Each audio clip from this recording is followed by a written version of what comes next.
Party ముందు అని ఆ తర్వాత బంధాలు అని జనగామ ఎమ్మెల్యే పల్లా రాజేశ్వరరెడ్డి అన్నారు. పార్టీ వ్యతిరేక కార్యక్రమాలకు పాల్పడటంతో కవితను సస్పెండ్ చేయాల్సి వచ్చిందన్నారు. పార్టీ శ్రేయస్సు దృష్ట్యా ఈ నిర్ణయం తీసుకున్నామని తెలిపారు. ప్రాంతీయ పార్టీలను చీల్చి ఆ కుటుంబాలు చిచ్చు పెట్టడం కాంగ్రెస్ పార్టీకి వెన్నతో పెట్టిన విద్య అని పల్లా రాజేశ్వరరెడ్డి విమర్శించారు.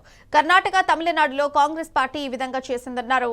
ఇక కవిత సస్పెన్షన్ నిర్ణయాన్ని బీఆర్ఎస్ కార్యకర్తలు స్వాగతిస్తున్నారని తెలిపారు. కవిత సస్పెండ్ బాధాకరమే అయినప్పటికీ కేసీఆర్ నిర్ణయాన్ని స్వాగతిస్తున్నామని పల్లా రాజేశ్వరరెడ్డి తెలిపారు. భారత రాష్ట్ర సమితి కీలక నిర్ణయం తీసుకున్నది.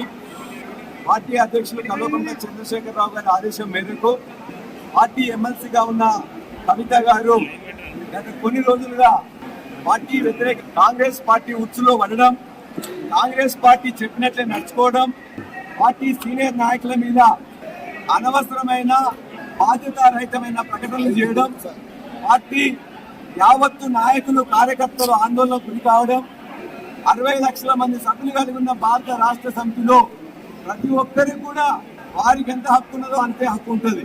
కాబట్టి అలా భారత రాష్ట్ర సమితి కార్యకర్తల యొక్క మనోభావాలు దెబ్బతినకుండా ఉండాలని వారి ఆందోళనని గమనించి యావత్తు పార్టీ ర్యాంక్ అండ్ ఫైల్ కోరుకున్న విధంగా ఇవాళ భారత రాష్ట్ర సమితి నుండి కల్వకుంట్ల కవిత గారిని సస్పెన్షన్ చేస్తూ ఆర్డర్స్ ఇవ్వడం జరిగింది.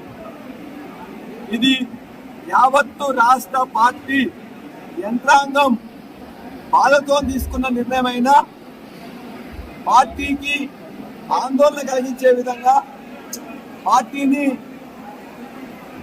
కించపరిచే విధంగా తీసుకున్న నిర్ణయాన్ని మొత్తం నాయకులు కార్యకర్తలు చెప్పిందాన్ని కేసీఆర్ గారు విన్న తర్వాత కేసీఆర్ గారు సస్పెండ్ చేస్తూ నిర్ణయం తీసుకోవడం జరిగింది. ఈ నిర్ణయంతో పార్టీ అనేదే ముఖ్యం. పార్టీ ముందు తన కూతురైనా దగ్గర బంధువులైనా ఎవరైనా కూడా సమానమే అని చెప్పేసి చెప్పడం జరిగింది. కాంగ్రెస్ పార్టీకి అలవాటు భారతదేశంలో ఇప్పటి వరకు అనేక ప్రాంతీయ పార్టీలలో కుటుంబాలలో చిచ్చు పెట్టింది కాంగ్రెస్ పార్టీ. అది తమిళనాడు ఉదాహరణ తీసుకున్నా, కర్ణాటకలో జేడీఎస్ ఉదాహరణ తీసుకున్నా, లేక ఇతర పార్టీలలో ఎక్కడ తీసుకున్నా కూడా ప్రాంతీయ పార్టీల్లో కుటుంబాలు ఉన్నప్పుడు ఆ కుటుంబాల్లో చిచ్చు పెట్టడం అనేది కాంగ్రెస్ పార్టీకి వెన్నతో పెట్టిన విద్య.